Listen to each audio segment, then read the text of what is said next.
Shalawama, Shalawama, everyone.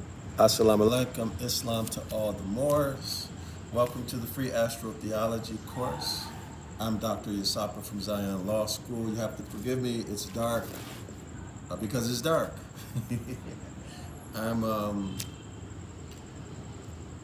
I'm in a place I don't know what you can see, but it's very dark here, and I'm kind of like sitting in. Let me scroll around. I'm in Cambodia, y'all, and I usually come to this space right here uh, in the mornings, but I wasn't able to today, so I'm going to do it now. All right. So let's get started. So if you all want to, so this is class number 20. Uh, the other classes are on Zion Law School. So search Zion Law School on YouTube and you'll get the rest of the classes. I think some of the classes here are here too. But anyway, welcome to my new channel, North. All right, North as in the North Celestial Pole region, as in the celestial ship of the North. Okay, so let's begin. Let's get it going. I can barely see y'all, so be patient. All right, it's very difficult. There's very little light. Uh, but anyway, let's make it do what it do. If I can do it. Hold on. I'm having a hard time seeing. All right, so let's start on page 37.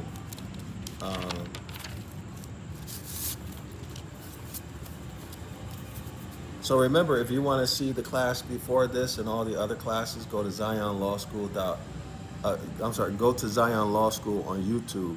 So I'm going to be doing these classes on North from now on, okay? So all the rest of these classes are going to be on this YouTube channel.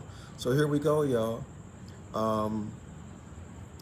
Page 37 rather, last paragraph.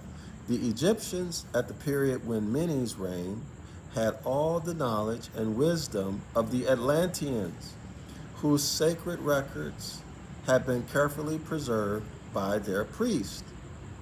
It was from these marvelous records that they got their extraordinary understanding of the heavens. Now, y'all, think about this. How would one nation of people get these marvelous records from another nation of people? How would that happen? It only seems reasonable, or the most reasonable way that could happen is if they're the same people. Period. That they must have been the same people. Otherwise, why would they give them all of their records? Y'all follow me? So the ancient Atlanteans, these would have been Americans, right? Are the same people as the ancient Egyptians. Y'all follow? Egypt in the Americas is more ancient than Egypt in what they call today Africa. That's the point. So when we read material, we have to think critically and ask ourselves questions like, well, how would the Egyptians have gotten the Atlanteans' records if they're a different group of people, right? How would that happen? Okay, and if Egypt had no ability to sail the oceans, the seas, how could that possibly happen? The only reasonable solution is that ancient Egypt and the ancient Atlanteans are the same people and on the same continent. If you go with this notion that ancient Egyptians didn't have ships and boats, right? Like they teach in the colleges and universities. Y'all see it? All right. So anyway, let's keep it going. Because this would be a treasure, right? These records would be a national treasure. And you think that they would keep them and preserve them. Actually, you think that they would keep them for themselves. That's what most people would do, right? All right. So anyway, let's keep it going.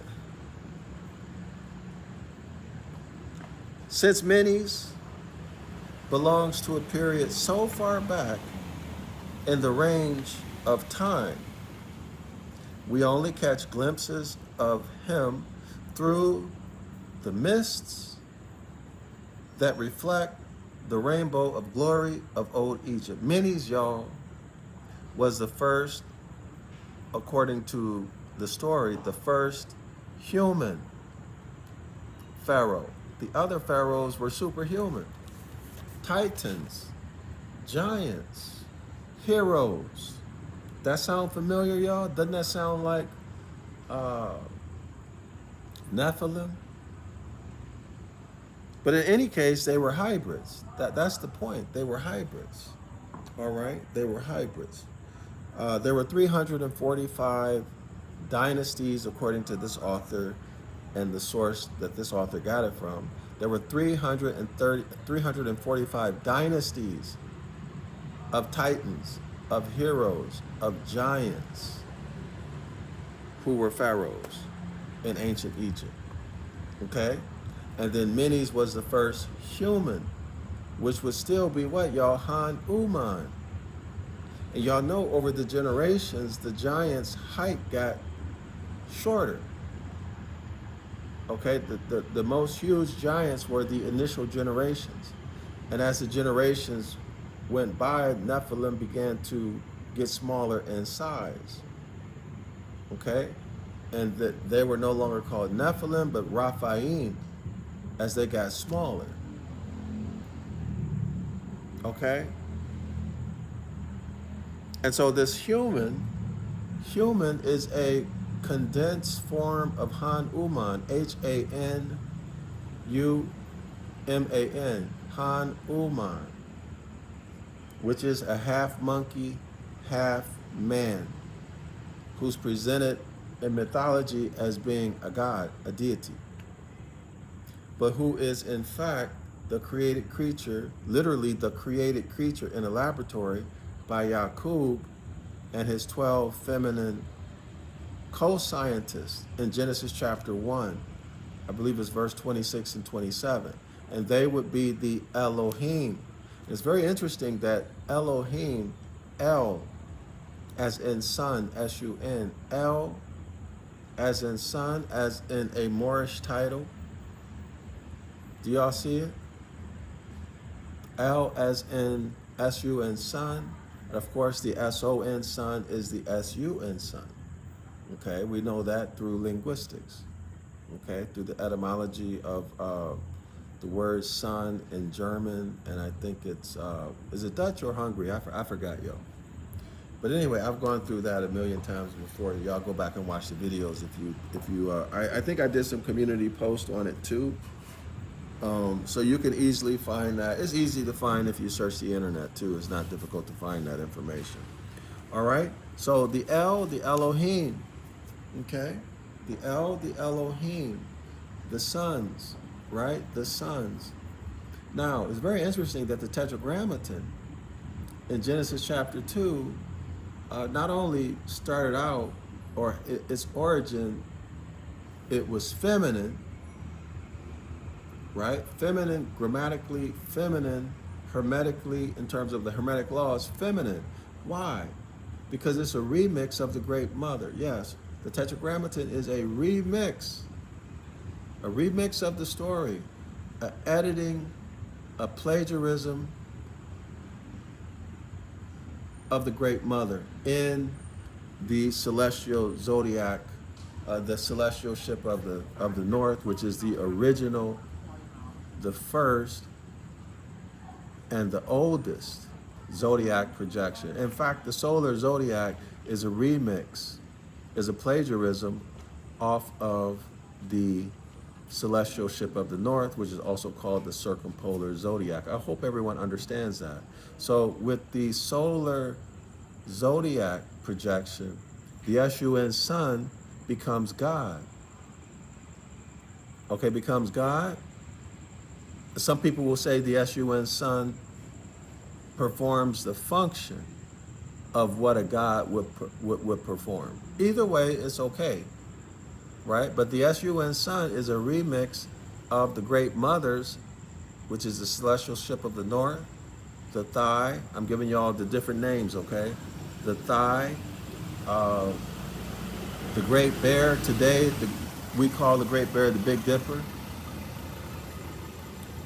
Our people look to the north,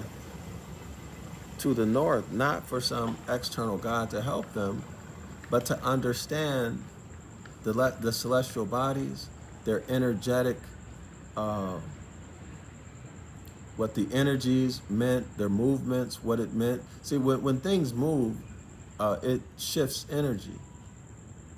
And then that energy has effects, right? Energy has effects, cause and effect. But we look to the north celestial pole, right? The north circumpolar region. We look to science.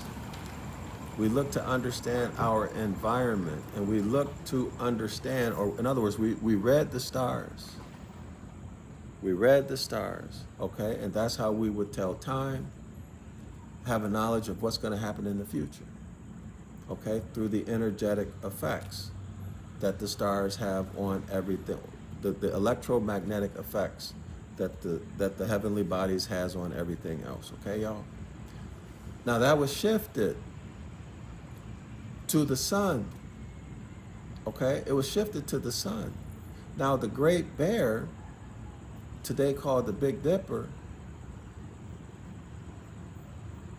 is one of the, well, is the rather initial physical creation, all right, according to the story. Everything else was feminine in terms of hermetically, not flesh and blood, right? We're dealing with celestial things. Everything else was predominantly feminine, or had a predominance of feminine energy, okay? Then the Great Mother formed Sirius the Dog Star in the South Celestial Pole. And Sirius the Dog Star is called Sut, S-U-T, S-U-T, right? Sut. And not only that, Sut is the sun, because Sut is the first of everything that was formed or transformed into a physical state, had a predominance of masculine energy. Okay? So this is the circumpolar zodiac projection. This is the celestial ship of the north, and these are the stories that we told, our ancestors told, to pass this information down from one generation to the other. Now, Sut, the dog star, who is now Sirius, when the Osirians waged war against our people, well, actually, they were our people too, but they were renegades. We call them dirty Moors today.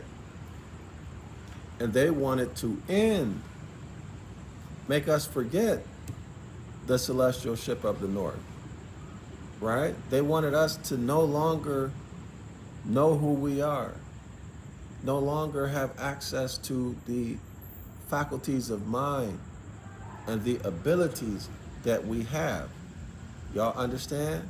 In other words, they wanted to wipe out the mindset of our ancient foremothers and forefathers from within us. Okay, y'all? So what did they do? Through violence, through their judicial legal system,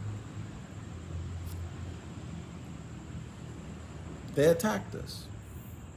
They attacked us in the same way that today, if you're in North America, the black codes, okay? The black codes, traffic tickets, license to do this, license to do that, mass incarceration, extermination. Y'all know what I'm talking about with the policy enforcers, okay? Putting drugs in the community. They did all kind of things, the same way that's done today, okay? And then they force people. Doesn't it sound like what happened in modern times, y'all? Look at the Inquisition. They gave you a choice. They call it the Spanish Inquisition. They gave you a choice, right? You change your religion or you get tortured and exterminated. Doesn't it sound the same? Change your religion or you get tortured and exterminated. Kick you out of the land, expel you from your own land, from your own inherited property, or come by and they take it, right? Or they created laws, statutes, and codes, forced you out, made you afraid, or made you afraid, or either made your recent ancestors forget your nationality, and then stole your property that belonged to you by birthright. Doesn't this sound similar? Pushed in your brain a religious belief system and stories, and then glorified the emotional aspect of it, right? So have you acting on emotion instead of logic, reason, and civics and law. Y'all get it? Everybody get it? So anyway, it was Osirians who destroyed the mindset, let me say, took us out of the mindset of our ancient foremothers and forefathers and put us into the mindset of the solar zodiac system with all of the solar religions, solar deity religions that have a virgin mother and a firstborn son and a trinity, Father, Son, and the Holy Ghost. That was the Osirians who did that. All right, y'all? It sounds very similar to what happened in modern times. And in my opinion, y'all, it's more likely that this is recent history. This is explaining how we got in the situation that we are in now as a people. And all they did was change the names, change the places, and change the time periods to disorient us psychologically. Y'all see it? In my opinion, this stuff is recent. Recent.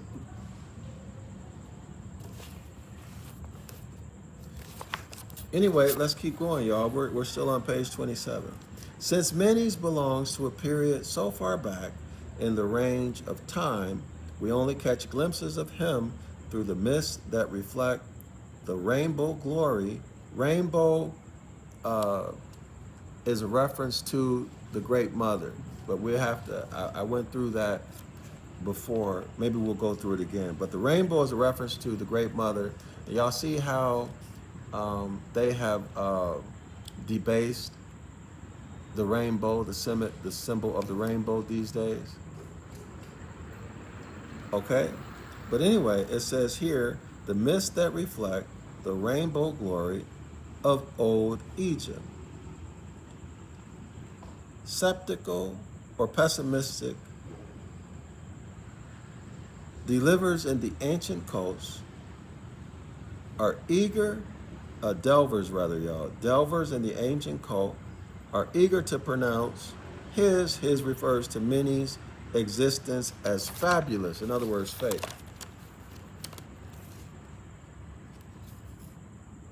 While earnest, open-minded seekers and evolutionists, so I'm definitely not an evolutionist, okay? Y'all have to keep in mind this book was published in 1927, all right?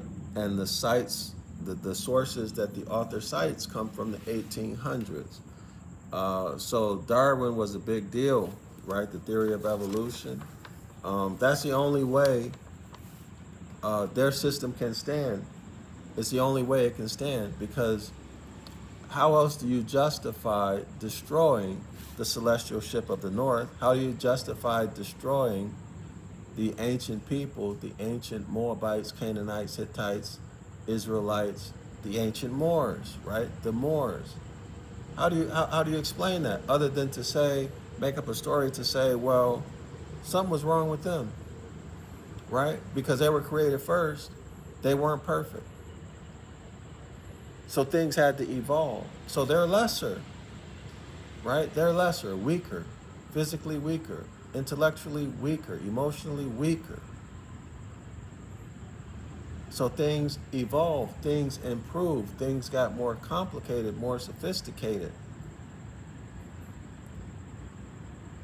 Okay, as new iterations came out, kind of like with electronic devices, right? The first generation is always the worst, and then they improve with each new generation. For example, with the Apple iPhones, right? This generation, the latest generation, is better than the first.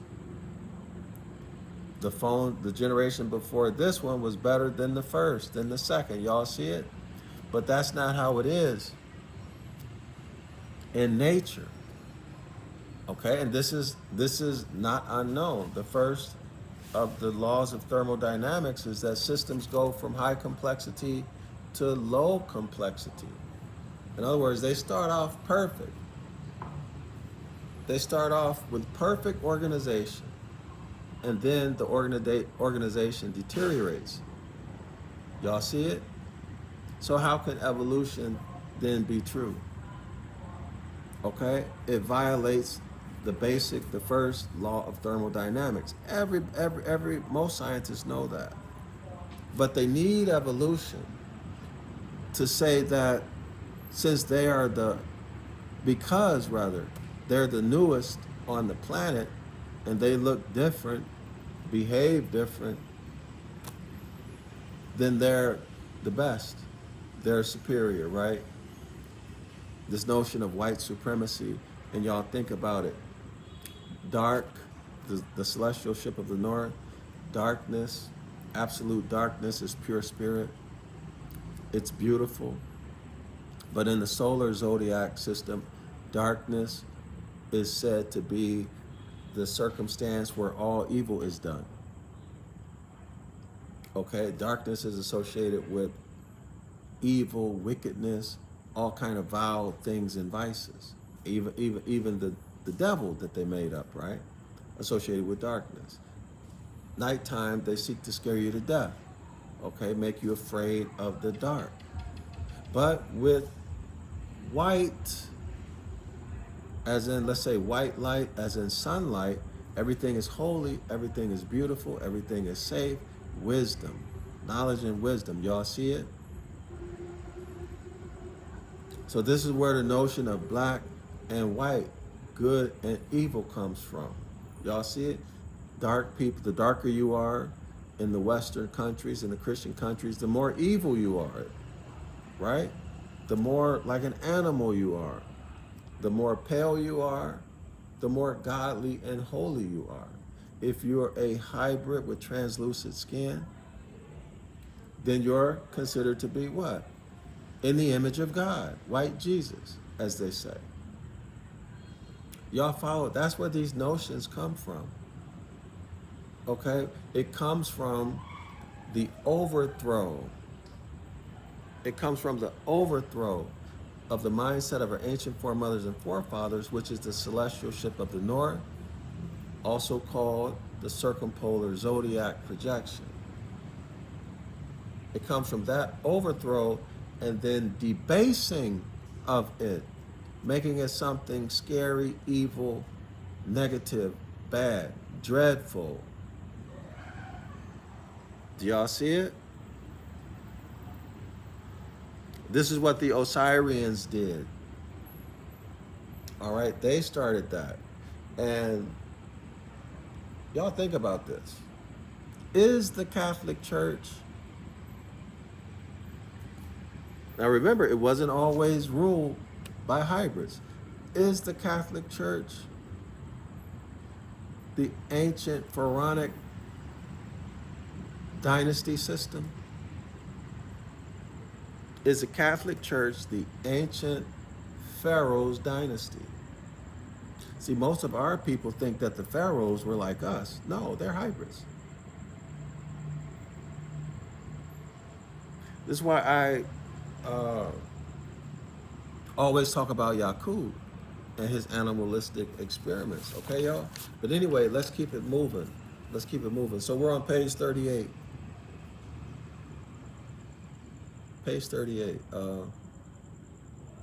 Esotericism traces from many's starting points of the greatest value in many different countries. So many's is a starting point, right? If you want to get the solar zodiac, which is the modern zodiac information, the mystery schools, go to the solar zodiac, because the circumpolar zodiac, the great mother, the great bear, this is hidden and it's vilified and demonized, completely hidden. Okay, but during its time, and y'all, you should know, it is timeless. It is timeless. It was, we used that was our mindset from the beginning, which is an uncountable amount of time, up until about 6,000 years ago. It was replaced with the solar zodiac system. Y'all heard me? Up until about 6,000 years ago. Everybody knew it before the solar zodiac projection. There were no mysteries. It was public knowledge and it was basic education. And everybody lived according to that mindset. That's why the whole earth had peace. Just like the author says, it was an earth that was peaceful and a brotherhood across all the continents. Okay, y'all? All right. So next paragraph. The 13th, okay, now it's getting good. The 13th dynasties of Egypt was that of Sebek, and thus God, capital G-O-D, was symbolized as Sebek Ra. Y'all got that? Sebek Ra. Of course, this is the first name given to the SUN sun when they changed how we reckon time. So replace how we reckon time, replace that phrase with the mindset of our ancient foremothers and forefathers. All right? So they took Sut from the mindset of our ancient foremothers and forefathers, the mindset of our ancient foremothers and forefathers, Sut being the hour hand, Sut, Sirius, the constellation, the dog star, being the hour hand of the clock of destiny, whereas the great bear was the minute hand. This is the clock of destiny. So they remixed Sut into Sebek Ra and says Sebek Ra is the SUN sun, as it is true that Sut, S-U-T, in the south celestial pole is the great mother's first son, meaning the first physical thing that she formed. Remember, we're speaking metaphorically, that she formed that had a predominance of masculine mental gender energy.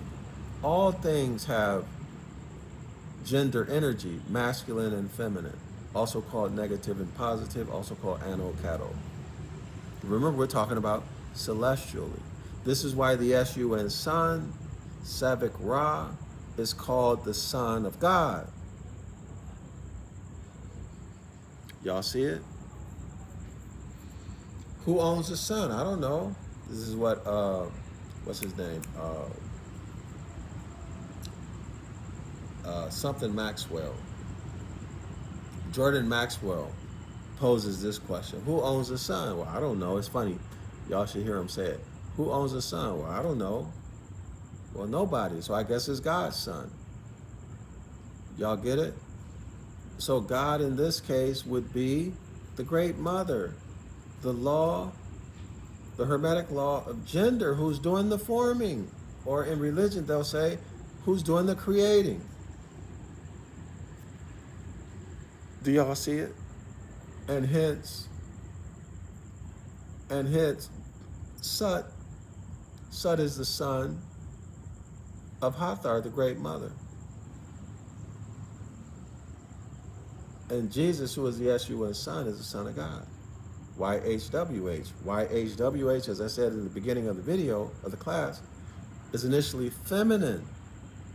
It's a remix of the Great Mother, which is why they won't speak the divine name, why they take the vowels out. According to their doctrine, their story, they take the vowels out because the name is too holy to pronounce. But the truth of it is not that. The truth of it is if you knew how to pronounce the name correctly, you understand that it's feminine. But in your present mind state, you would think, the masses would think, feminine means a feminine woman.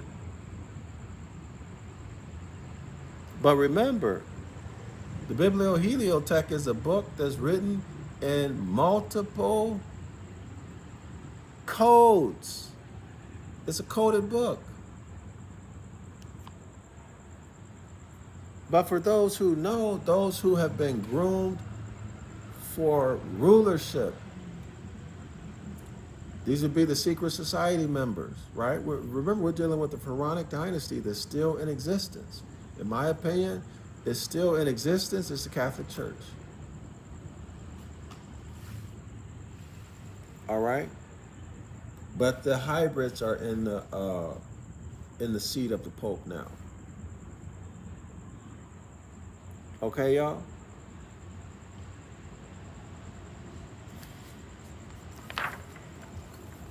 Only later was the divine name edited, changed, or as they would say, evolved into a lunar deity. And then it evolved into what we know the divine name to be today. But we know that the tetragrammaton, tetra means four, gramma means grammar letters. Aton is the solar god, solar deity. Aton, Aten, Atun, Atan. No matter what vowel you throw in there, A-T-I-N, A-T-O-N, A-T-E-N, A-T-A-N, or any of the other vowels, is still that what? 4 letters. Tetragram Aten. That's what it is. It's Egyptian, okay? Hijacked and remixed by, in my opinion, the Jewish religion. And I'm not talking about the Khazars. I'm talking about before them, who would have been dirty Moors. Okay, y'all?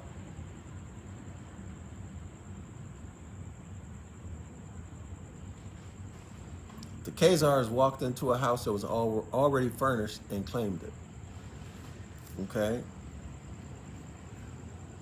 The 13th dynasty of Egypt was that of Sebek. S-E-B-K, y'all. Now, y'all can Google search that, Sebek Ra. Sebek and Sebek Ra. Google search it, and they're going to have a variety of different spellings. Okay, they do a lot of things to confuse this situation by coming up with different names, different spelling of names, doubtful time periods, all kind of smoke and mirrors, so you won't figure this stuff out, okay, y'all? So let's go back to it. The 13th dynasty of Egypt was that of Sebek. So the 13th dynasty, Sebek would have been what, y'all? A pharaoh. Because it's the 13th dynasty. Whose dynasty was it? Sebek.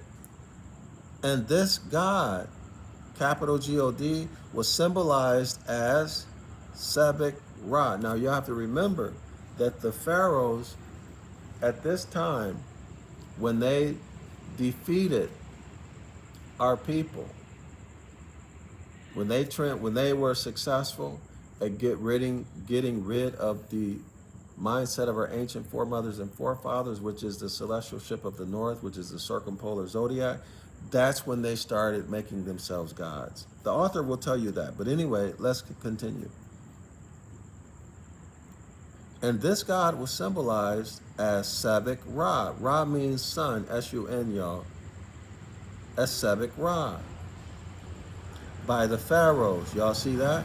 This god was symbolized as Sebek Ra by the pharaohs. Sebek,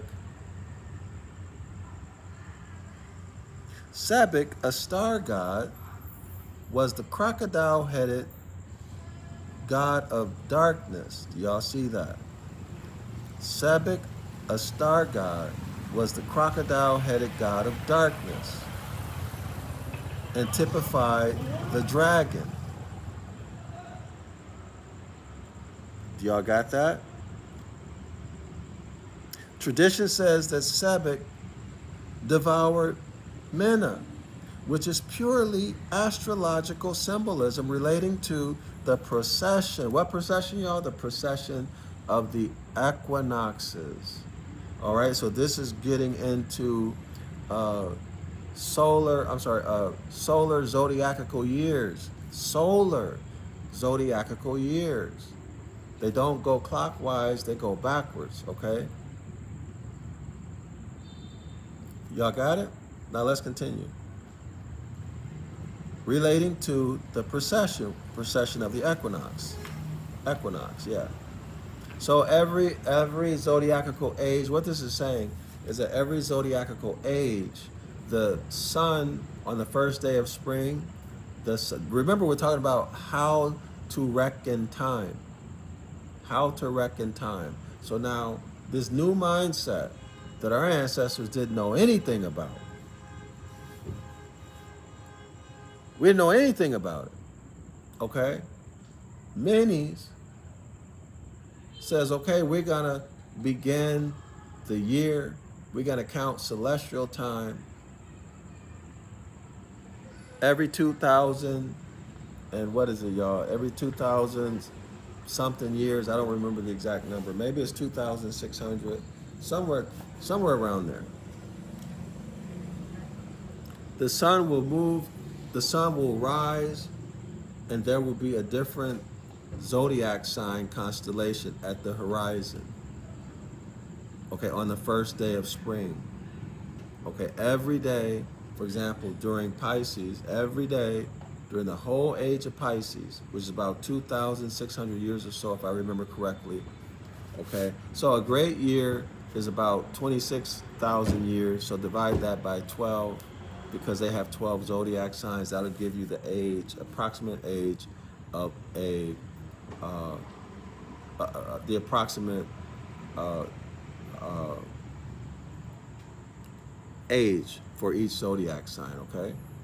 So if you go outside at 5:30, 5:45 in the morning, you look to the east, east gate, Aries and Ram.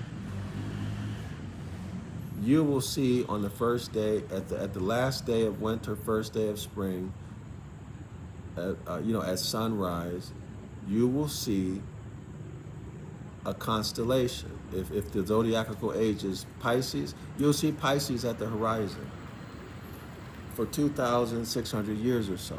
Okay? So when the zodiac age changes, you're going to see the zodiac sign on the horizon that comes before Pisces. Y'all see it? And then you'll see that for the next approximately 26,000 years. Y'all follow? So you'll see Aquarius at the horizon. Okay, y'all? And then after that 25,000 years, due to the precession of the equinoctial point, okay, you'll see Capricorn on the horizon for 26,000 years or so. Okay, y'all, this is what he's talking about. So this was new to our ancestors. This is what the author is telling us. All right? It was new to our ancestors. We did not reckon time like that. We reckon time with the clock of destiny. With the clock of destiny. Okay? Now, let's continue. Now, remember the clock of destiny. Remember the author tells us that the ancient Sabaeans, the ancient Sabians drew a circle around that which is boundless, which is the great abyss, which is space. Okay? They drew a circle around that which is boundless. They called the Big Dipper, because the way it looks, they called it the hour hand of a clock. And Sirius the dog star, which is Soot in the south celestial pole region, they called, let me rephrase that. In the northern polar region of space, they called the Great Bear the minute hand That's a correction. The minute hand of a clock. And then they called Sut, which is Sirius the Dog Star, in the south, the hour hand of the clock. So this is the clock of destiny, right? They drew a circle, a boundary around that which is boundless. Clock of destiny. It has two hands of a clock, hour hand and a minute hand. We told time, we reckon time that way. This is what the author is telling us. So the Osirians got rid of that, made us forget it, and then hid it and made it an evil thing. Okay, the Osirians did that.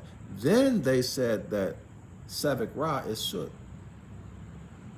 This new way of reckoning time, which is the sun sun, and a zodiacal age. Okay, a zodiacal age. They're reckoning time by zodiacal ages, which is new to us. Okay, it was a different mindset than our ancient foremothers and forefathers. But not only did they reckon time by zodiacal ages based upon the sun, which constellation is on the horizon when the sun rises on the last day of winter, first going into the first day of spring. They also changed it to reckoning time by a great year, which is when the sun rises on the first day of spring through every constellation. So all 12, so that's about 26,000 years. They're calling that a great year. All of that is time reckoned by the sun sun. But our ancestors, according to this author, if this is true, reckon time by the rotations of the constellations, the Great Bear, etc., around the North Star in the North Celestial Pole region, right? That's how they reckon time. And then he goes on to say, he makes the claim, well, she makes the claim that they also reckon time by the change of the pole stars. All right? So it's a completely different mindset. This is fundamental, y'all. Imagine somebody changes the time. What you gonna do with your work schedule now? What are you gonna do about how you earn a living, or with farming, agriculture? How are you gonna manage your schedule?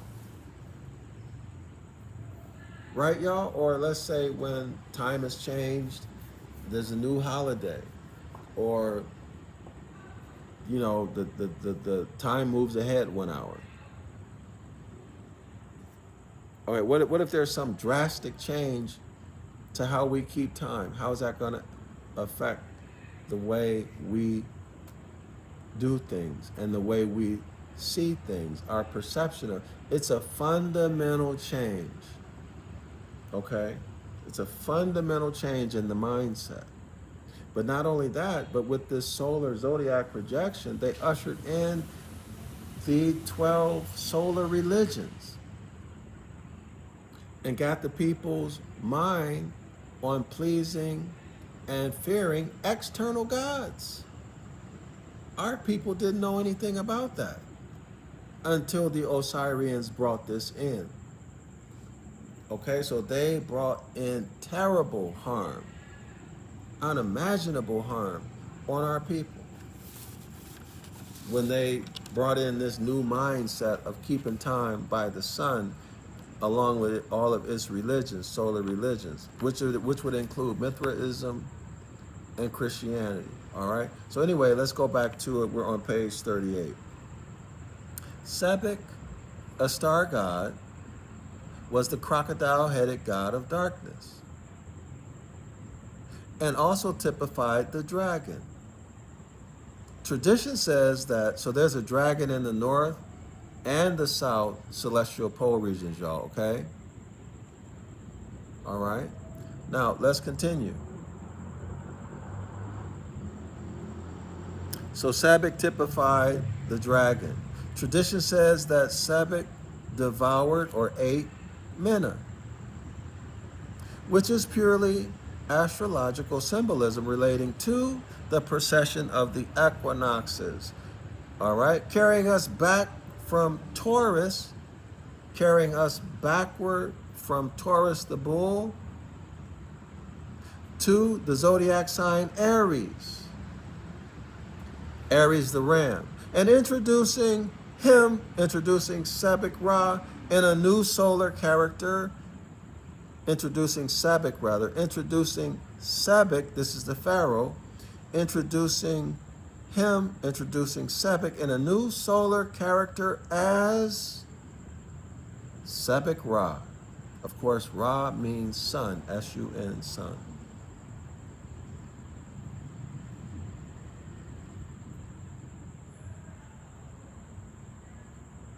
Introducing him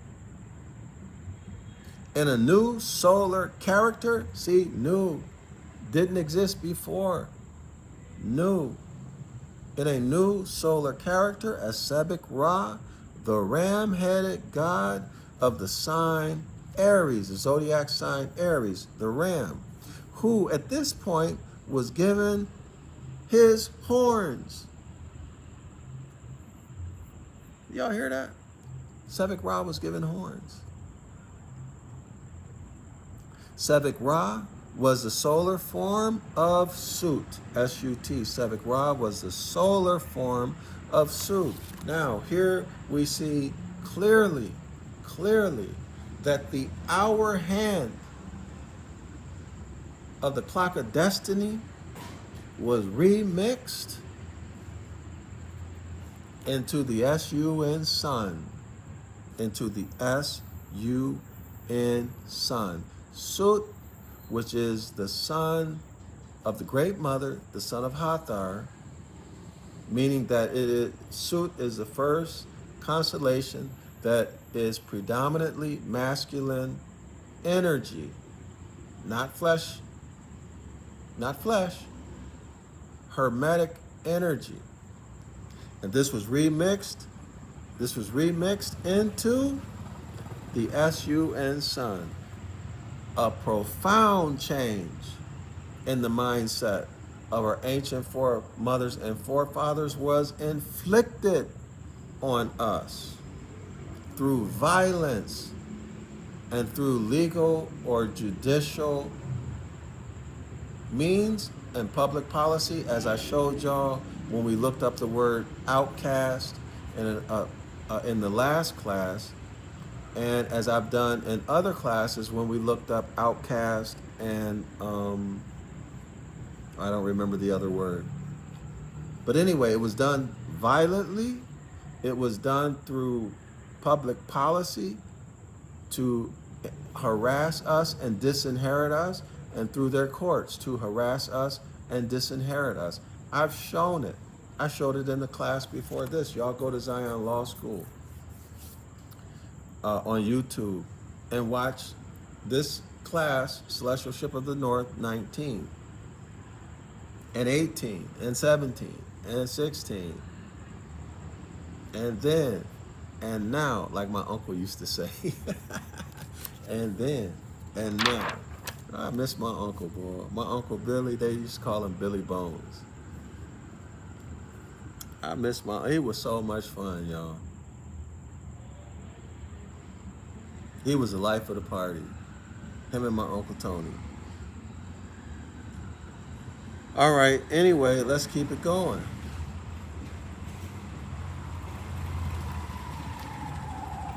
Let's keep it going. So Aries the ram, we're talking about Sebek. That's one of these things, they call them toot. Let me show y'all this. This is, they have these in India, but these are tuk-tuks. I'm in Cambodia, if y'all want to know. I'm in Phnom Penh on a university campus near the place I'm staying. These are called tuk-tuks. Very famous. But there are, or if you use Grab, they call it a three-wheeler. But this is not the fancy tuk-tuk. I'm gonna show y'all the fancy tuk-tuk. Hopefully before I leave. I show y'all. All right, so let's go back to it. Let's pick it back up. Hold on. Let me get this situated right. I got my mosquito killer right there. Let me move it away from the camera. In fact, am I still good? Yeah, I'm still good.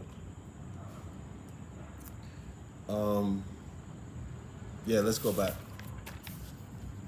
So this is a profound change brought about by force in the way we reckon time, right? In other words, they use force to get rid of the circle 7.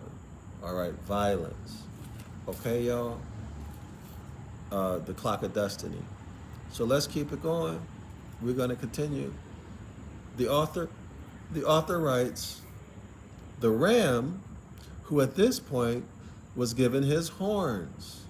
Sebek Ra was the solar form of Sut, S-U-T, the star god. This is Sirius, the guard star, in the south circumpolar region, y'all. As I said many times, okay? His shrine was at Ombos, O-M-B-O-S, and he was in older form, listen to this, y'all, and it's talking about Sut the dog star.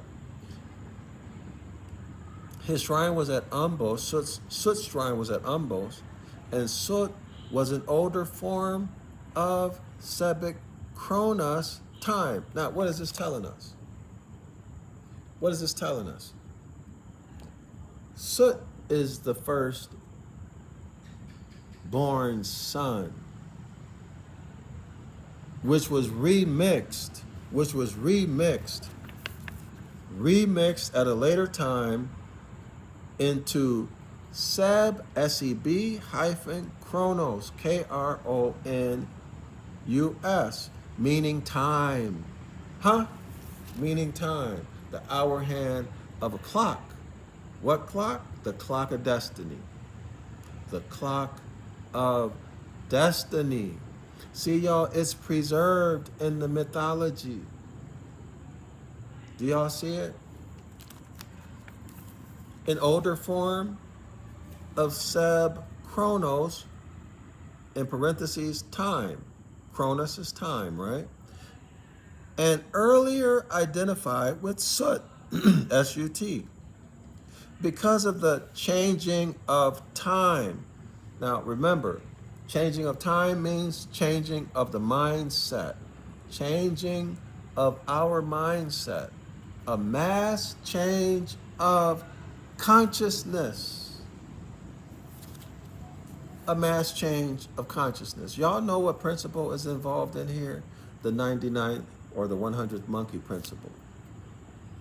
Do y'all see it?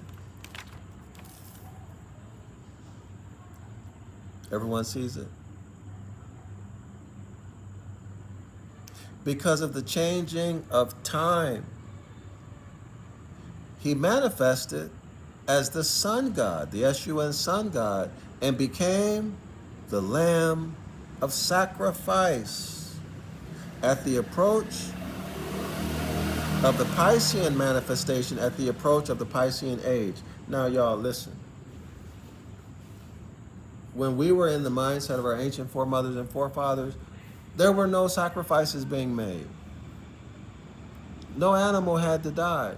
No man or woman, no babies had to die to please some external deity or to please anyone. This is a whole new mindset. A whole new mindset. It was unheard of for someone to or something to be killed as a part of worship of an external God. We didn't even, like I said, we had no idea. Never came into our consciousness about these other gods, worshiping external gods. It was something that was foreign, not even in our mind. Okay? So with the solar zodiac projection comes animal sacrifices. Not just animal sacrifices, y'all. Men and women, babies. Yeah, Pisces. Pisces. I'm sorry, not Pisces, Gemini. Gemini, the twins. They would sacrifice twins. They would sacrifice twins. Sacrifice means Kill, terminate, exterminate. This is a completely different mindset. And it has violence at the core part of it. All right, y'all? It was brought in with violence, and it has violence as a core part of it.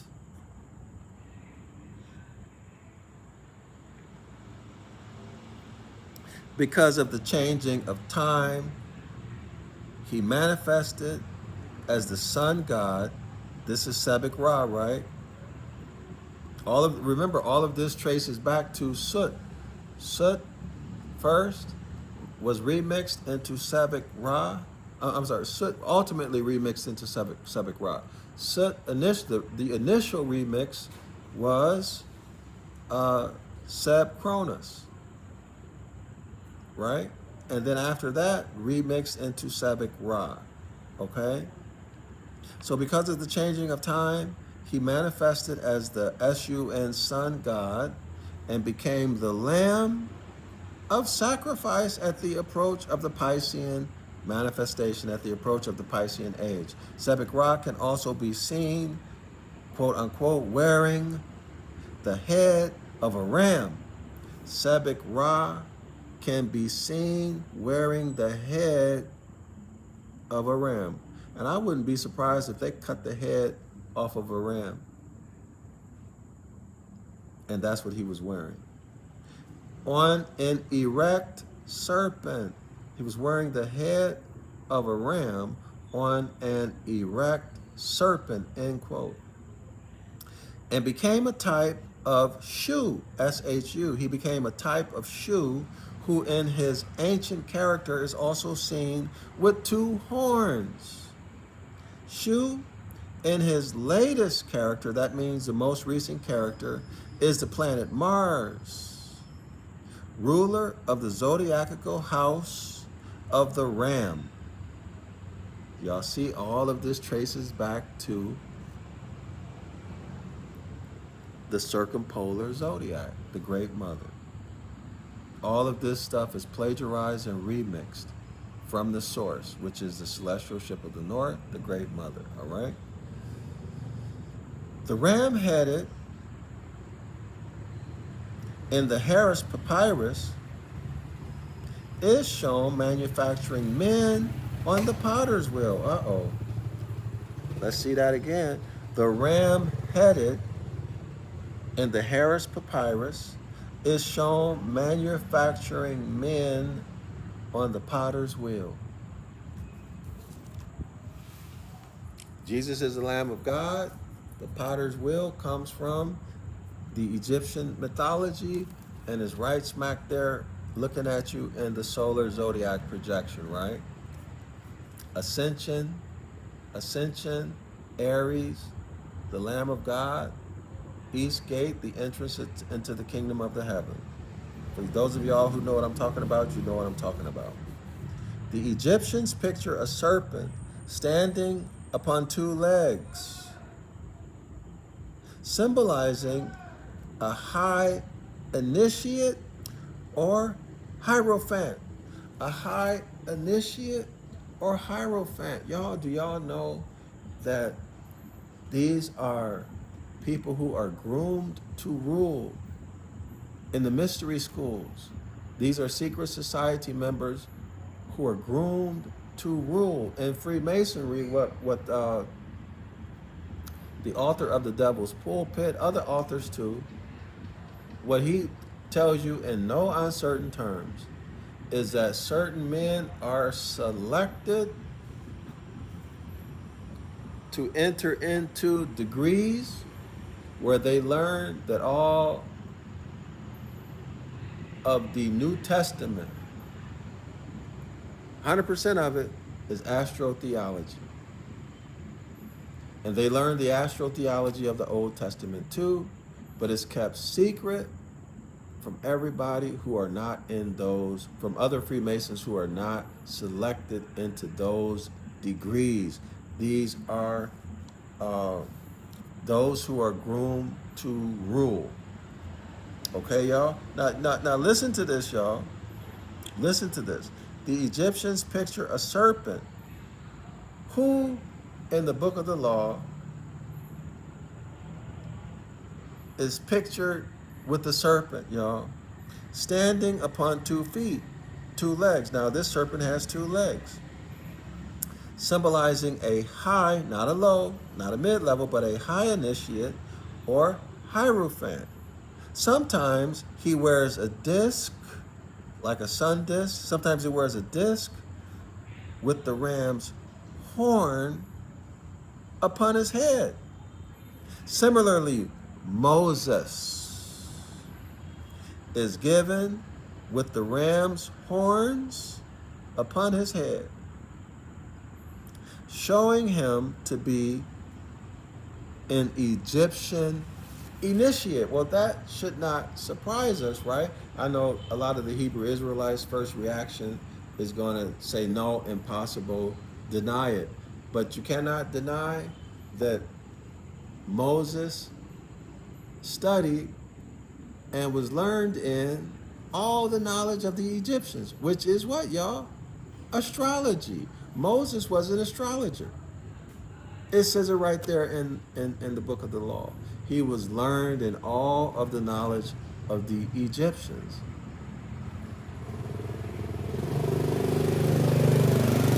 Okay, y'all? So he was an initiate, whether you like it or not. The book of the law says it plainly. He was a high initiate, a hierophant in the mystery schools. Okay, so that means Moses knew all there was to know about astrology. All right, period. Period.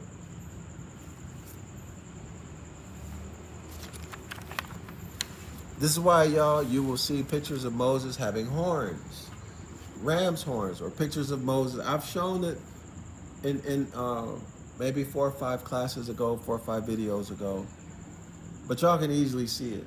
There's pictures of Moses, icons of Moses having horns.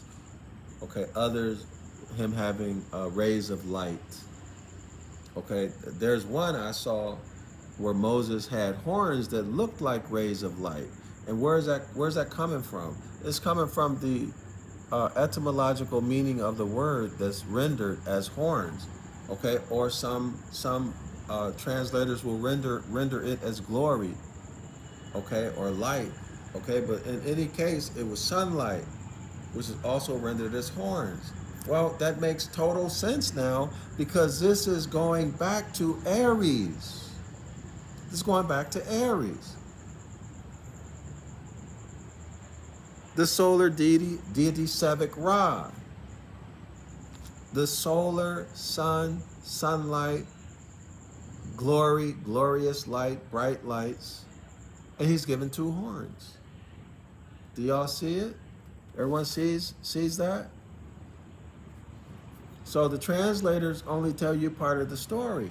When they render the word as horns, Moses came out of the mountain with horns in his head. Some will say he came out of the mountain and his face was glorified, or something to do with glory or light. Okay? But the whole story is, this is Sevek Ra, the sun deity, who's a ram and given horns. So there's the glory, the sunlight, there's the glory, and there are the horns. Y'all see it? So I think a more accurate rendering would be, as I just stated. Okay, you'd need to tell the story. Or at least, so my project to write the book of the law, to correct the book of the law rather, the way I think at this moment, the way I would deal with that, I would put a footnote telling this story about Sut Sebek, Sebek Ra, Seb Cronus, the precession of the equinox, right? Because of the changing of time, I would have to put in the footnote the changing of the time, the changing of the mindset, the information about the clock of destiny. I have to put it all in there. I would have to read the verse and study everything in the verse to see exactly what I would put in the verse itself. Okay, but definitely I would put the glory or the sun, sun and the horns and Aries, the zodiac sign Aries. But I put the whole story in the footnote. I wear them out. I put the whole story in the footnote. Okay? This is why we need our own book of the law. And I'm the man who can do it. And there's evidence of it. Right? So y'all support the project. You can send any amount of finance, whatever kind of fiat you're using. The links are in the description area of this video. All right. PayPal, I think it's paypal.com/Zion Law School. And PayPal, yeah, paypal.com/Zion Law School. Patreon.com/Zion Law School. Or go to zionlawschool.org. You can make a donation on our website. But anyway, we need to have our own literature, even though, oh my gosh, I'm not going to even say, I don't even know why I waste my time bringing it up, because neither the blacks, the Hebrew Israelites, nor the vast majority of Moors have the self-respect and dignity to most, not all, most, to support these kinds of projects. Y'all know a good model to look at with nation building. Y'all study how the Israelis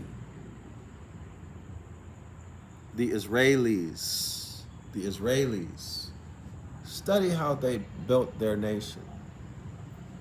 Study that.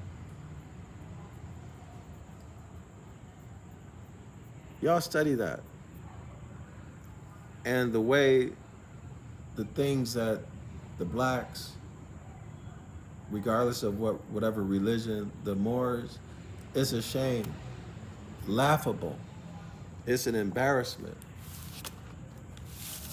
If you want to know, see, listen. If you want to change the people's mindset, you must change their literature, right? One of the most fundamental things that has to be done in building a nation, you need to have your own language. Yeah, you need to have your nationality, you need to have your own language. You need to have your own translations of books.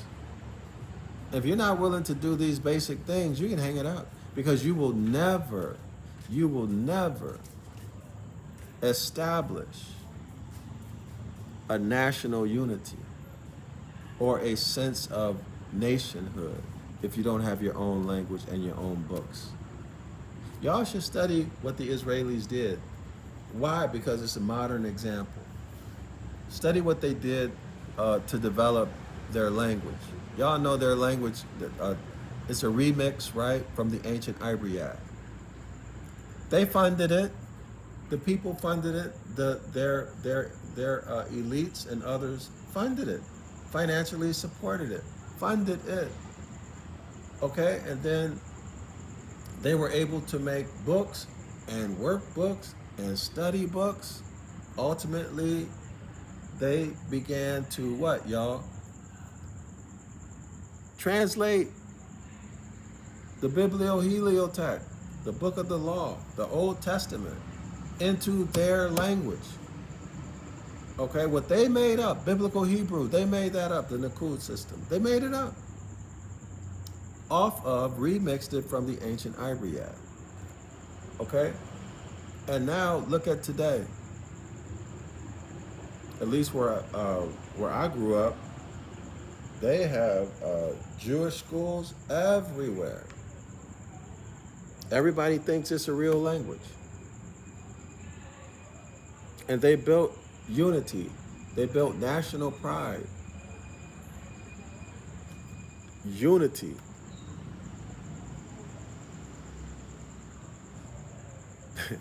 But our people are still in the destroyed mindset. You know, the mindset of a child who wants or needs people to do things for them. They, you know, unwilling to support themselves or unable to support themselves. Dependency mentality. Okay? And I don't care what y'all say. You get mad at me if you want. A lack of self-respect and a lack of dignity. You wait for somebody else to do it, or the famous line is, "I'm gonna wait on Jesus. I'm gonna wait on Jesus."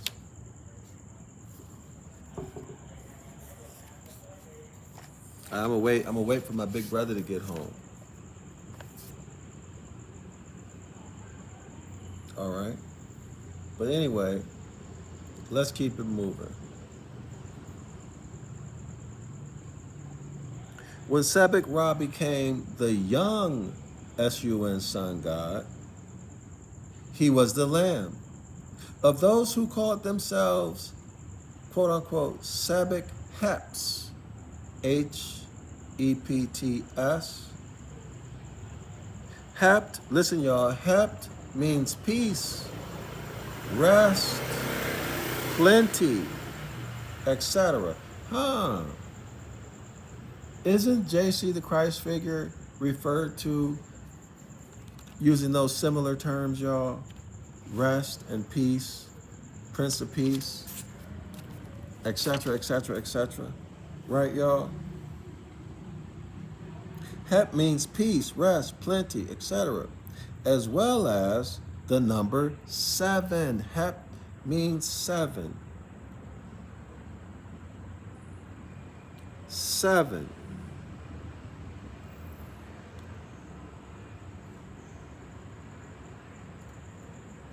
The Sebek Hepts, these are the followers of Sebek, right? The Sebek Hepts, hold on.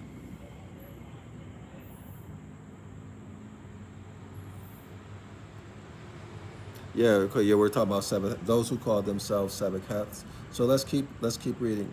The Sebek Hepts of the 13th, listen y'all, of the 13th, 14th, 15th, and 16th dynasties were the Shus in Hars, or Hakshus, who were worshippers of the child and his mother, as Soot-Typhoon. As Soot-Typhoon.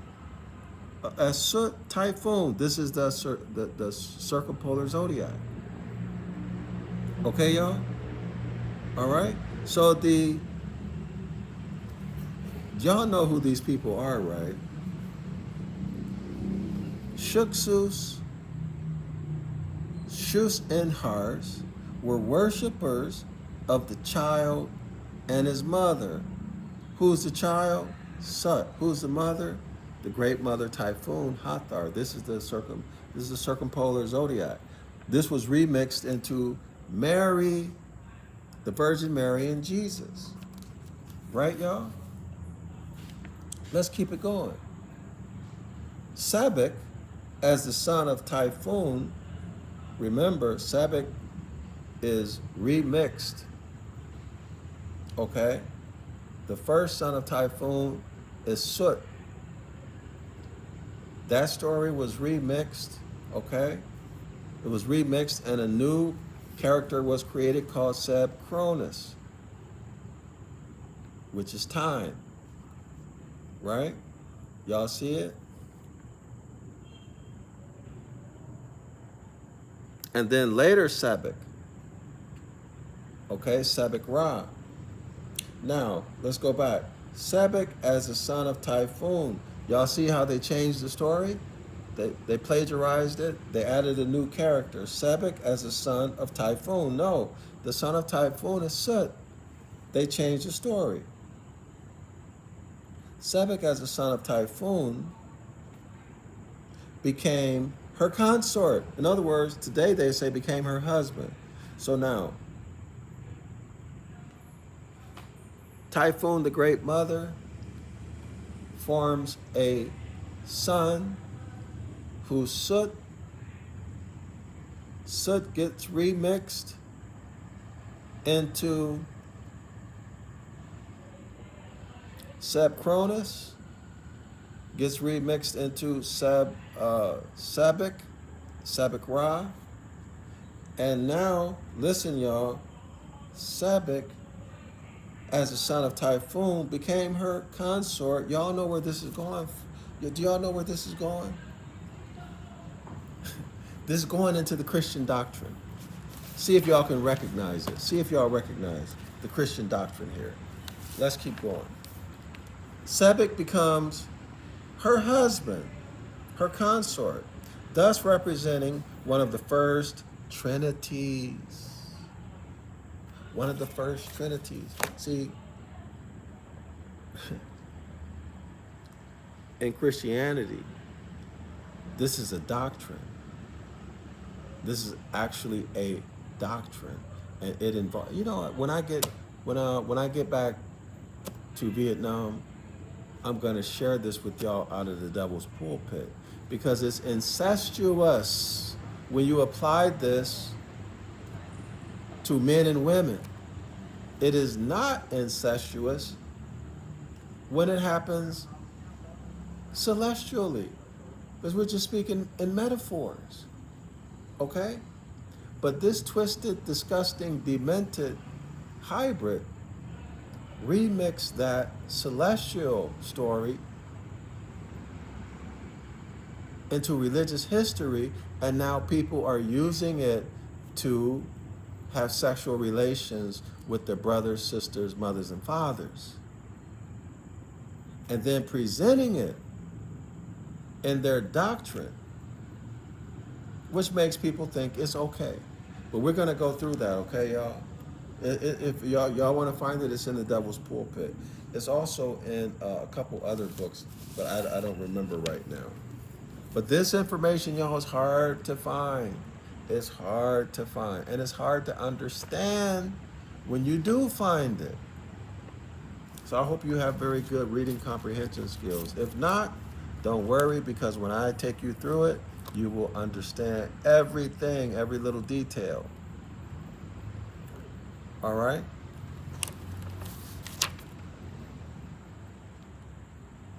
So let me do that last sentence again.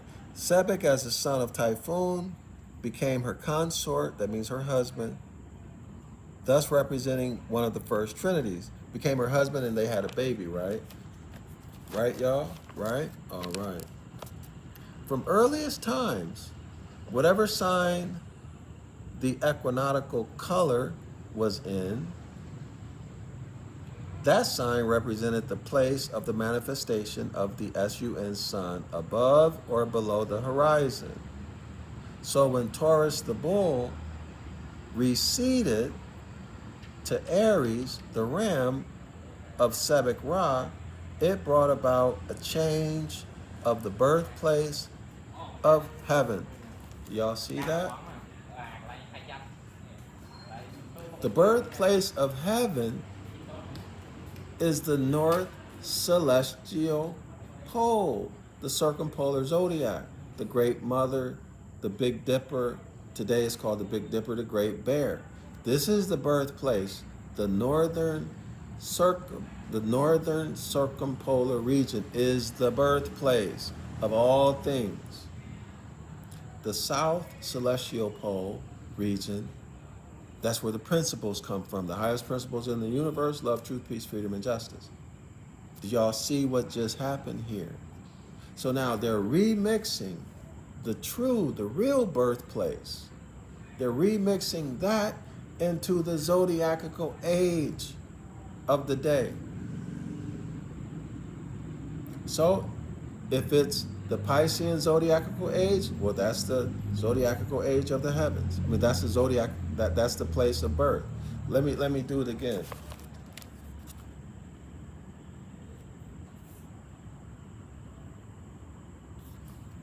From earliest times, whatever sign the equinoctial color was in. Now you have to remember, we didn't deal with equinoxes initially, okay? We did not deal with equinoxes initially. We covered that in the other classes. So whatever sign the equinoctial color was in, that sign represented the place of the manifestation of the sun sun above or below the horizon. So when Taurus, the bull, receded to Aries, the ram of Sebek Ra, it brought about a change of the birthplace of heaven. So now the birthplace of heaven changes every zodiacal age.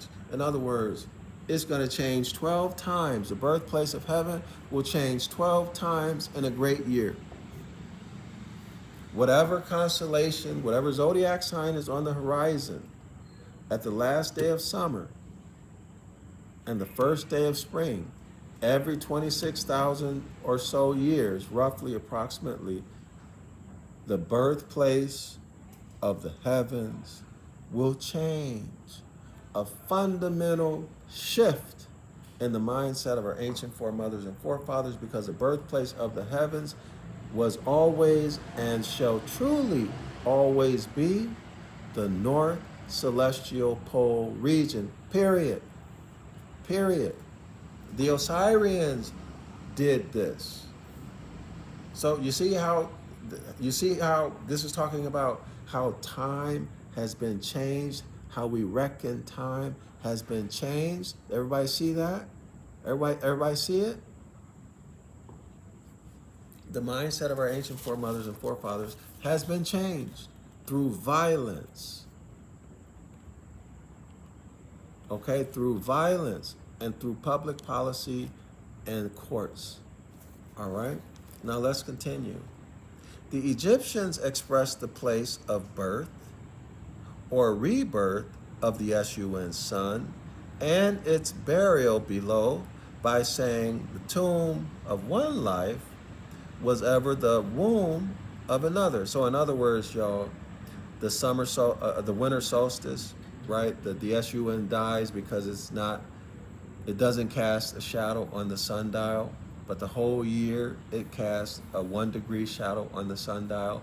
All of a sudden it stops casting a shadow on the sundial on December 22nd. So our ancestors said, well, it was casting a shadow every day of the year up until now, so it must be dead. But they're speaking metaphorically, right? Metaphorically. All right, so this is what the author is talking about.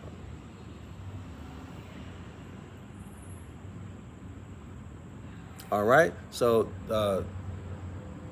December 22nd, the sun dies, Christ dies. December 25th, Christ is what? Reborn, or a new son is born, okay? Resurrection.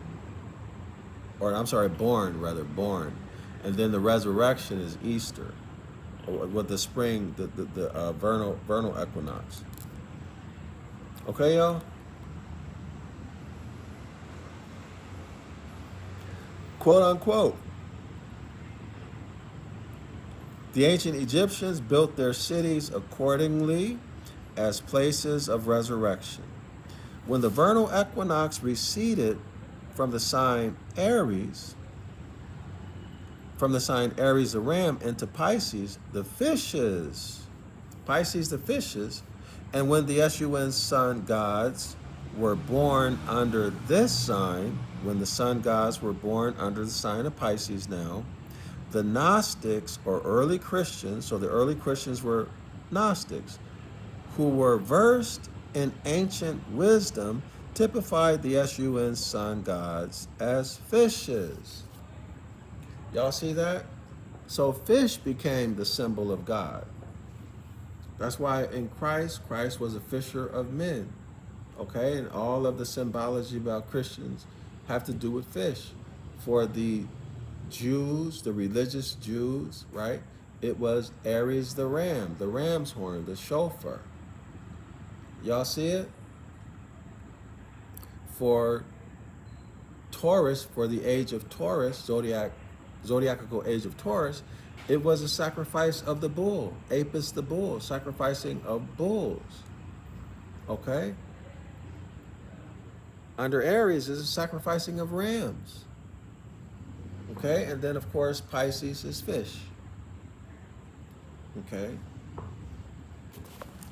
But you notice, something has to die under the solar zodiac projection, which is a major shift in the mindset, right, of our ancient foremothers and forefathers. We never kept reckon time by killing anything, okay? We never did that, all right? So now let's continue. Sacrificial types had existed under all the different signs, all the different zodiac signs, into which the vernal equinox entered during the precession cycles. And thus, the lamb became the sacrificial type under the sign Aries.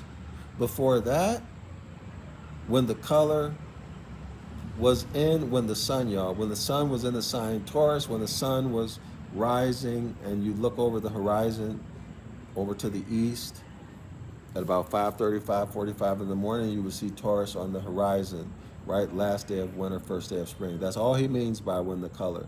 So when the color was in the sign Taurus, the bull, there was the sacrifice of the bull. Okay, y'all, this is Apis Baal, all right? And before that, when the sign was in Gemini, the twins. Twins are known to have been sacrificed as offerings to the gods. Twins, y'all. This is talking about men and women, boys and girls, heirs and heiresses were sacrificed to the gods under the solar zodiac projection. Y'all see it?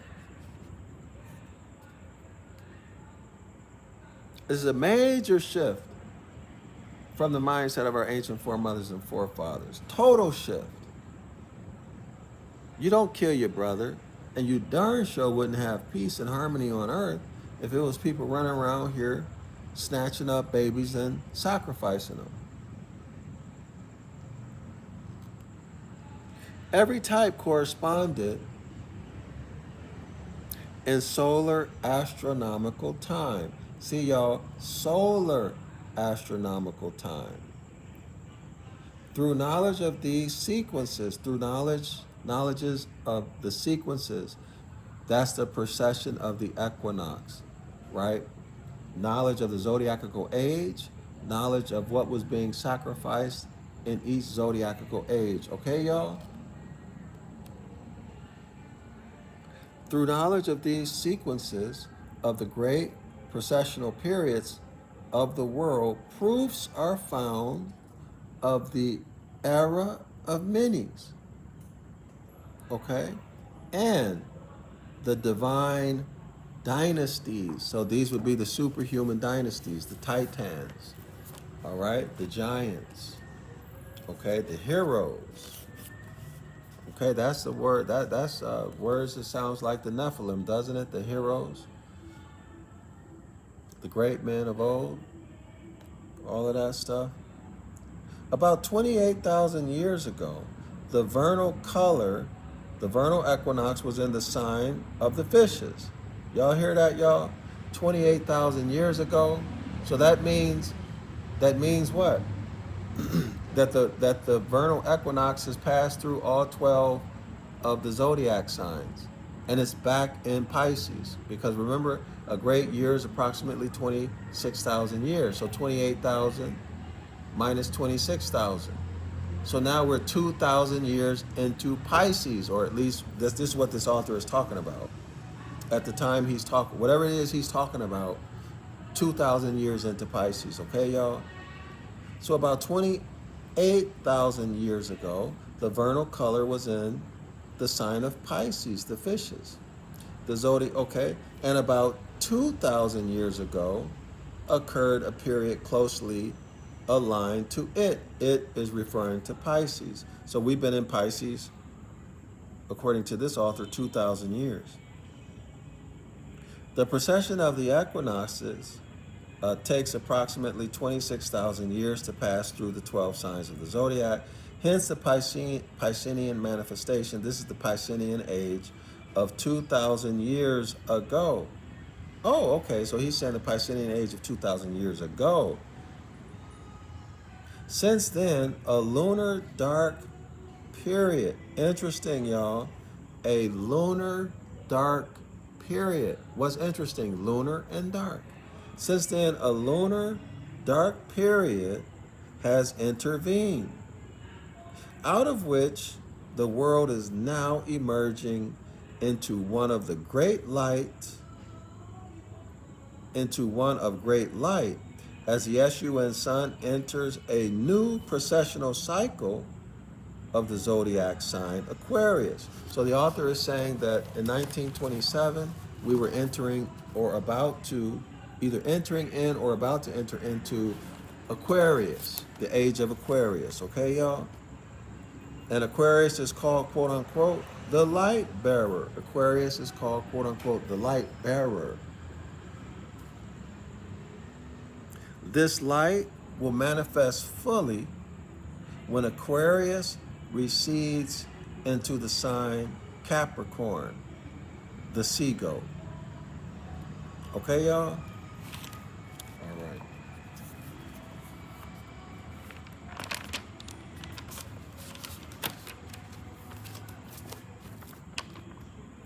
The fish symbol, adopted so frequently in early Christian portraiture, did not originate in the Piscean period of 2,000 years ago. For the end of the great cycle renews itself in the beginning of a new great cycle, although it is not always clearly defined. The fish symbol belonged to the vernal equinox of 28,000 years ago and was that of a Messiah son who was born in the sign of the fishes and whose mother goddess wore a fish on her head. This is the same imagery, symbolism that was used in the Christian Pisces, age of Pisces. That's what the author is saying. Ain't nothing changed, in other words. Ain't none of this new. This is what the author is saying. And whose mother goddess wore a fish on her head. There was other fish goddesses who were given a fishtail imagery that belonged to that ancient time. All right, so there were other fish gods. And when the watery sign of the fishes receded into another sign, fish became an abomination, as fish out of water might presumably be. Fish now belongs to the Lenten season. That's why the Catholics get Lent, y'all. That's where they get Lent. Fish belongs to the Lenten season when it is used as food, Fish Friday, and is given an important place in the diet on Fridays, which is the day on which, which is the day of the planet Venus. Astrologically, its elevation in the sign of Pisces, the fishes. So Venus is elevating in Pisces, okay? So I disagree with this, what the author says here. This part here. And when the watery sign of the fishes receded into another sign, fish became an abomination. I disagree with that. I'll tell you why. Because bulls are not an abomination, are they? We're not in the zodiac sign Taurus anymore. But bulls and beef are not an abomination. Lamb is not an abomination, but yet we are not in the zodiac sign called uh, Aries anymore. But Aries is not an abomination. And even fish is not an abomination for that matter. Okay? But what is the author doing? I think this is hypnotic. I think the intent of this story is is uh, is to cast a spell on the mind. Let me tell you why. When I say hypnotic, what I'm talking about is something that's indirect. Something that's indirect, meant for you to accept it without thinking about it or without noticing it. Okay? And that's what that's the whole game, the whole whoop and warp, as Napoleon Hill used to say, that old expression of hypnosis, right?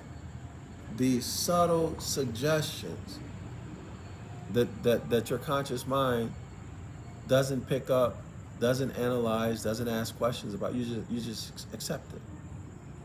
So what are they doing?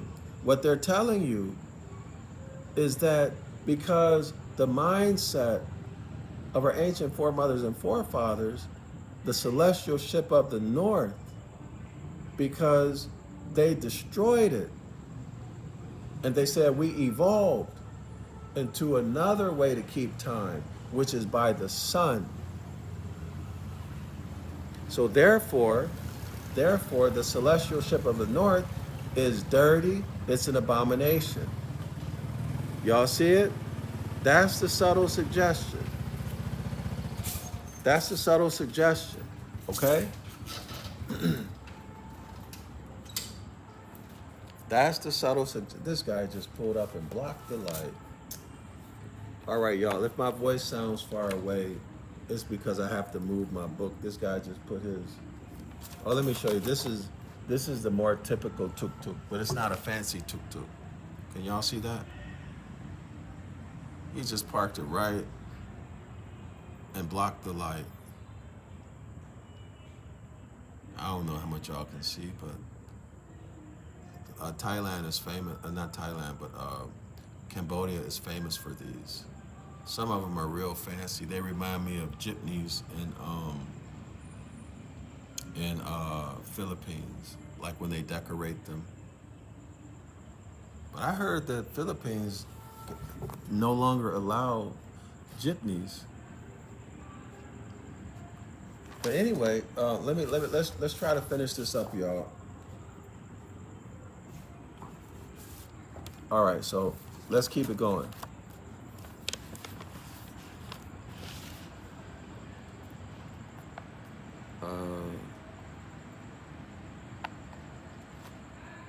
Man, I really can't see anything. Hold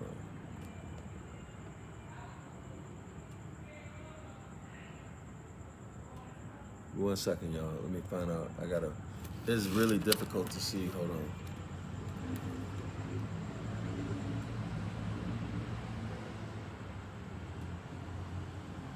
Okay, so yeah, next paragraph, page 40. All ancient myths, legends, and allegories were created by men who dealt with nature. Okay, do y'all see that, Hebrew Israelites and you Christians? Nature, not gods, devils, and demons. And by the way, the religious doctrine has its origin in the myths, in the mythology. The mythology does not have its origin in the religious doctrines, the religious belief systems. Absolutely not. All right? The mythologies have their origin in the teaching tools that our ancestors created to pass knowledge of the circumpolar zodiac projection, the great mother, the celestial ship of the north, to pass that knowledge from one generation to another. Okay, dirty Moors got it and created mythologies out of it. Over time, more dirty Moors got that. And at the time of Menes, the Osirians, the followers of Osiris, having conquered, defeated the Saba Moors, the Sabian Moors, having conquered us, defeated us, ushered in this new way of reckoning time called the solar zodiac projection. Y'all heard me? And at that time, they gave these myths, they remixed them into religious history and taught it to be true historical fact.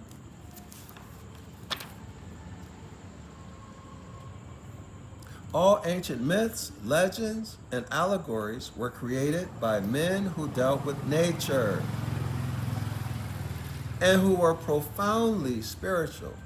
So if you look at spiritual from the point of view of from the definition that's given in the Kabbalion by the three initiatives, which teach you about the Hermetic laws, the 7 Hermetic laws, what they're going to tell you is that spiritual, according to their definition, means the essence of life, the essence of all there is. Okay, the essence is that which, if you remove it, you no longer have that thing. For example, if you have a candy bar, a chocolate bar, right? If you remove the chocolate, you no longer have a chocolate bar. Okay? It's not a chocolate bar, it's something else. Okay? That's what's meant by the essence. Okay? So let's continue. They were profoundly spiritual. This cannot be so this is not spiritual as in worshiping some gods, y'all. That's my point. Some external deity. That's not what he's talking about at all. They knew about nature and how nature works. See, they knew the essence. To know the essence, you must understand what something is and how it functions. Its relationship from one aspect or element to another of itself. This is what the author is talking about. Not spiritual as in worshiping some deity. Okay? All right? All right. It is through ignorant misinterpretation of mythology that history became transformed into let me repeat that. It is through ignorant misinterpretations of mythology that history became transformed into so-called historic truths, and that the heavenly or celestial births of the sun sun gods were irrelevantly perverted. Yeah, they were perverted into all of these gods, devils, and demons and religious beliefs. But truth, however long obscured, invariably comes to light, and through their mythological significance, eternal truths will be forever traceable. Listen, y'all, will be forever traceable to their pure primordial origin, to their pure original origin for they belong to the stars, those silent, faithful watchers in the heavens. Okay, y'all? Now I want to say something. I should have said it earlier. I'm not saying that the zodiac that we know today is wrong. Let me clarify. I'm not saying that. I'm not saying that at all. I'm not saying that our ancestors didn't use some aspects of what we call the zodiac now. But this author points out that the equinoctial points and the solstitial points they were non-existent, or either that they were not used. They didn't have any significance in the circumpolar zodiac projection. These things came later. Y'all follow me? They came later. So did our ancestors use I can tell you this also, my memory serves me correctly, our ancestors only recognized, I think, 7 or 8 zodiac constellations initially. So if you read the Devil's Pulpit, I think it might be in another book too. What you're gonna, or is it? It might be this one. It's in this book for sure, our textbook here, and I think it's in the Devil's Pulpit or one of the other ones. I have to go back and find it. Where we are told, the author tells us that Aries was not a part of the original 12 zodiac signs. And then, of course, the way we get Libra and Scorpio, Virgo Scorpio used to be one constellation until the fall of man. Okay, now the fall of man is celestial, y'all. But then again, as above, so below, as below, so above. So the fall of man actually has to do with the sun, with the sun's decreasing elevation as it falls from the summer solstice, which is its highest point in the sky, on June 25th. It begins to fall in elevation. Okay, fall of man. Remember, the S-U-N sun is the S-O-N sun. Fall of man.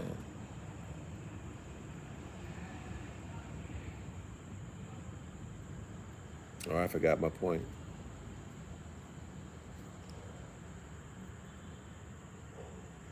My point is that our ancestors did not reckon time by the sun. We reckon time by the clock of destiny and the circumpolar constellations. Okay, the Great Bear, which is the Big Dipper, the Thigh. Okay, y'all. So I just want to clarify what I mean. All right. Okay, last paragraph. Vultures. In the temple at Karnak, these vultures, armed with sacred and divine emblems, are carved above the naves of the hypostyle halls and on the undersides of the lintels of the immense doors. See, immense doors. Why are the doors immense? Well, built by giants.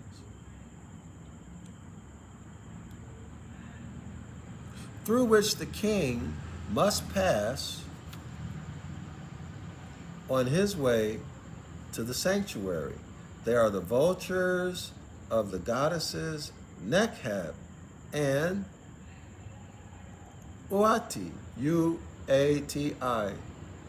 The vultures symbolize the mother, and as a talisman were worn to attract motherly love and protection. Motherly love and protection. This is taking us back to what, y'all? The Great Mother, Hathor. Y'all see it? The celestial ship of the north. All right, y'all. I feel tired and I'm hungry and I can't see. So I think but we're gonna stop right now. We'll pick it back up tomorrow. Pick it back up tomorrow. Assalamu alaikum, shalawama, Islam to all of the Moors. I see y'all again in definitely less than 24 hours.